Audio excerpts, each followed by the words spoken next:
Competition exam के लिए जा रहा हो या कोई परीक्षा देने के लिए जा रहा हो और पढ़ाई करे, स्मरण करे, तैयारी करे, वो अपनी जगह पर है। और ऐसा नहीं होता कि बच्चे पढ़ते नहीं है या तैयारी नहीं करते, करते हैं। इसके बाद भी अगर उनका इंटरव्यू में पास नहीं होते या एग्जाम में पास नहीं होते तो उसके लिए ये दोनों बेलपत्री बड़ी काम करती है। ध्यान से समझना हो, जब नंदीश्वर को बेलपत्र चढ़ाते हो, नंदी जो बाहर होता है उसको बेलपत्र चढ़ाते हो, तो नंदी को दो जगह बेलपत्र चढ़ती है, आपको ध्यान में होगा।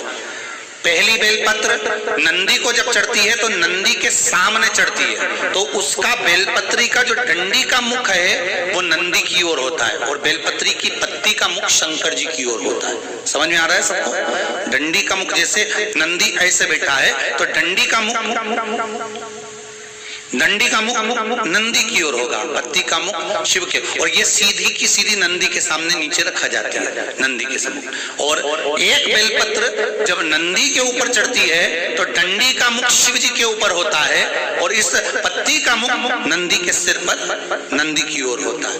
ये दोनों में बहुत अंतर है महाराज, ये बहुत ध्यान देना। जो नंदी के सामने बेलपत्र रखकर जाना, शिव जी के सम्मुख में बेलपत्र रखकर जाना, मतलब नंदी के सम्मुख में जब रखाएगी तो डंडी, जम के बोलिए, कहाँ होना चाहिए?